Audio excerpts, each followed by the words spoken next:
तो किस मुंह से एक बंदा दूसरे बंदे से इतनी हाई एक्सपेक्टेशन करता है कि भैया अगर तुम्हारे ऊपर कीचड़ भी फेंक देना तो तुम हमें चू भी मत करो, उस कीचड़ को पोंछ के वापस से हमारे पास आ जाओ। इज्जत के ऊपर जब बात आए ना तो कभी भी नजरें झुकाने की जरूरत नहीं होती, अनटिल अनलेस सामने वाले को आप अपनी गलती रियलाइज ना हुई हो। Hello friends, welcome back to another reaction video और मैं हूं ज्योति। वेलकम करती हूं आप सभी का अपने चैनल में। अगर आप चैनल में न्यू है तो प्लीज चैनल को सब्सक्राइब कर दिया कीजिए। आप सब लोग वीडियो तो देखते हैं लेकिन चैनल को सब्सक्राइब करना भूल जाते हैं, तो प्लीज चैनल को सब्सक्राइब करिए थोड़ा सा, ताकि मैं भी मोटिवेट हूं, मुझे भी अच्छा फील होगा कि मैं अगर मेहनत करके कोई वीडियो आप तक पहुंचा रही हूँ तो मेरी उस वीडियो को आप लोग प्यार दे रहे हो, इसलिए प्लीज सब्सक्राइब कर दिया कीजिए। आइए आज का रिएक्शन शुरू करते हैं।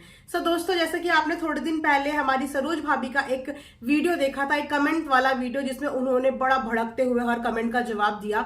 कमेंट का जवाब तो उन्होंने दिया ही, जिसमें उन्होंने रिएक्शन वालों को भी टारगेट किया और काफी सारे जो उनको नेगेटिव कमेंट्स करते थे उनको भी टारगेट किया। लेकिन उसके साथ साथ उन्होंने अपने बारे में बहुत सारी सफाइयां भी दी। सफाइयां दी कि उनके हस्बैंड की वजह से उनको क्यों सुनाया जाता है। उनके हस्बैंड ने अगर एक वीडियो बनाई थी तो वो वीडियो उन्होंने वहां पे बैठ के बनाई थी, जिस वीडियो में उनकी कोई भी गलती नहीं है, वो वहां पे नहीं अवेलेबल थी, उन्होंने नहीं बोल के वो वीडियो बनाई, उनकी कोई भी गलती ना, मतलब 100 बात की एक बात उन्होंने वो सब चीजें उठा के अपने हस्बैंड के ऊपर और उस जगह पे डाल दी जिस जगह पे वो वीडियो बनी थी। यानी कि उस पूरी कहानी में सरोज भाभी का कोई भी रोल नहीं था, तो अपने साइड से उन्होंने ये क्लैरिफिकेशन दे दी थी। साथ ही साथ रक्षाबंधन के ऊपर भी कमेंट जो उनके पास आए थे उसमें भी उन्होंने ये बोला कि मैं तो इंतजार कर रही थी, मैं तो वेट कर रही थी कि राखी पे कोई आएगा, राखी पे कोई आएगा, लेकिन कोई नहीं आया। तो काफी दिन इस बात को हो गए हैं और आज सपना दीदी ने इतने दिनों के बाद उनकी इस बात का रिस्पॉन्ड करते हुए, और डर डर के ये बात वो बता रही थी, उन्हें लग रहा था कि रिएक्शन वाले पता नहीं मेरी इस बात पे क्या रिएक्ट करेंगे, मुझे फिर से बोलेंगे या फिर से बोलेंगे व्यूज लेने आ गई, फिर से बोलेंगे कि नाटक करने आ गई।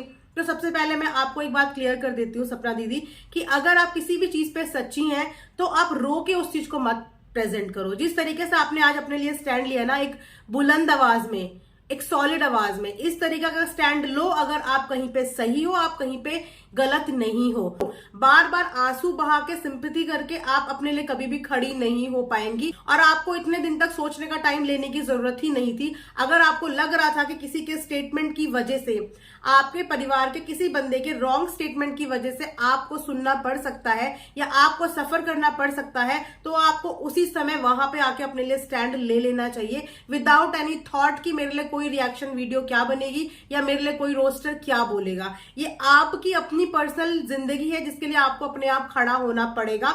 बाकी तो देखने वाली ऑडियंस है जो जिस तरीके से वीडियो को देखेगी, जिसको जिस तरीके से समझ में आएगा वो उस तरीके से रिएक्ट करेगी। खैर, आपने वक्त लिया, कोई बात नहीं, लेकिन आपने आज बहुत ही अच्छे तरीके से अपनी जो बात रखी ना बिना रोए हुए, उसके लिए मैं आज आपकी तारीफ करूंगी। और मैं यही एक्सपेक्ट करती हूं कि आने वाले टाइम पे भी जब भी आपको लगे कि आपकी कहीं पे कोई गलती नहीं है तो उस चीज को क्लियरिफाई करने के लिए आओ, but without playing any emotional card, क्योंकि YouTube पे आपके आंसुओं की कोई भी कीमत और कोई भी कदर नहीं है। तो इसीलिए अपने इमोशंस में सबको कहती हूँ कि वाईटी पे आके मत दिखाया करो। अपना दीदी ने आज बहुत सारी चीजें खुल्लम खुल्ला बोली और हम लोगों को एक पिक्चर देखने को मिली, क्योंकि हम लोग हमेशा अगर एक साइड की बातें सुनते हैं तो जाहिर सी बात है जब दूसरा साइड हमारे सामने अपनी बात आके बोलेगा ही नहीं तो हमें क्या पता कि दूसरी साइड में चीजें क्या हो रही हैं। और अधिकतर हमने सरोज भाभी को देखा है कि वो अपने टोन में कई बार एक आधी लाइन ऐसी टोन की मार चुकी है। उनकी एक बात मुझे ये अच्छी लगी कि उन्होंने बोला कि अगर राखी का त्योहार था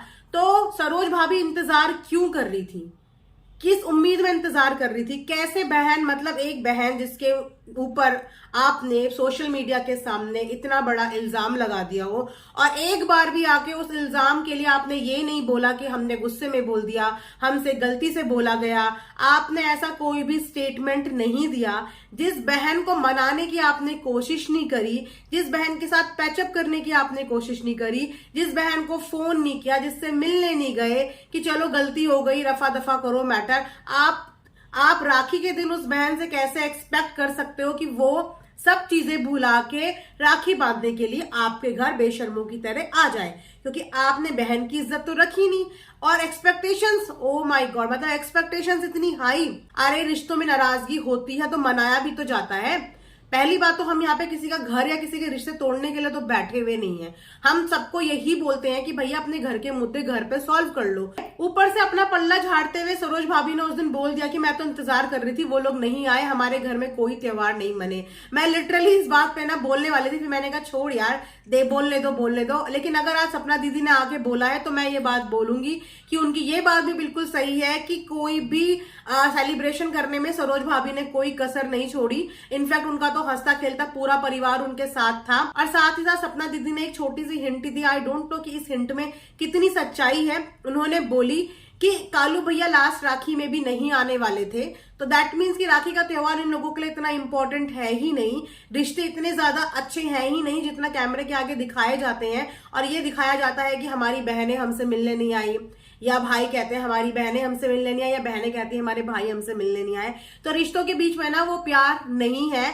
वो प्यार डेवलप हुआ था बीच में बिकॉज ऑफ द व्लॉग्स, क्योंकि व्लॉग्स के सिलसिले में इन लोगों को एक दूसरे के पास आना जाना पड़ता था, इसीलिए हमें लगा कि इनके बीच में बहुत ज्यादा प्यार है। लेकिन ऐसा जहां तक मुझे लगता है कुछ भी नहीं था। इसीलिए दीदी ने खुद बताया कि लास्ट रक्षाबंधन में भी एट अ टाइम कालू भैया आए थे, जिसमें कि सरोज भाभी ने तो राखी बंधवाई ही नहीं थी। तो सरोज भाभी भड़का रही हैं, कालू भैया के कान भर रही हैं, या ऐसे क्या रीजंस थे जिनकी वजह से कालू भैया ने वो वीडियोस बनाई। हालांकि अपना तो पूरा पल्ला झाड़ती हुई सरोज भाभी ने वो सारा कुछ चंडीगढ़ वालों पर डाल दिया। और यहाँ पे सपना दीदी ने भी हिंट दी है कि कालू भैया को जो भी भड़काया जाता था वो सरोज भाभी की साइड से भड़काया जाता था।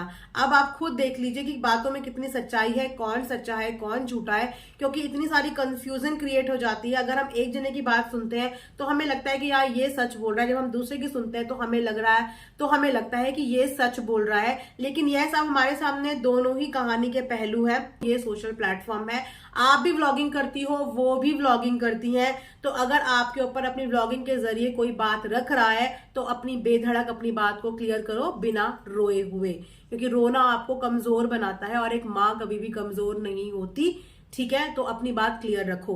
तो दोस्तों 100 बात की एक बात, उल्टा चोर कोतवाल को ढांढे। यहाँ पे सरोज भाभी जो भी 4 दिन पहले अपने कमेंट के जरिए अपनी एक छवि को क्लियर करने की कोशिश कर रही थी, दूसरों के ऊपर सारे आरोप लगाते हुए, कमेंट सेक्शन पढ़ते हुए, नेगेटिविटी पढ़ते हुए, रोस्टिंग रिएक्शन वालों पे इल्जाम लगाते हुए अपनी असलियत नहीं बताई, तो आज सपना दीदी ने हमारे आगे एक थोड़ी सी पिक्चर और क्लियर करी है। और हम यही एक्सपेक्ट करते हैं कि आने वाले टाइम पे भी ये हिंट देने की बजाय या तो क्लियरली पूरी बात बोला करो ताकि हमें भी कुछ चीजें क्लियर हो, या तो बोला ही मत करो। ये आधी अधूरी 1 या 2 लाइन में ना टारगेट मत किया करो। उसके बाद अगर हम लोग बैठ के यहाँ कुछ भी एज्यूम करते हैं तो आप लोगों को बुरा लगता है। तो इट्स बेटर या तो या पूरी बात। ठीक है, तो ये था मेरा आज का एक रिएक्शन। आई होप कि आप लोगों को पसंद आया होगा। पसंद आएगा तो लाइक शेयर एंड सब्सक्राइब जरूर करें। And thanks for watching earth mom Dehradun.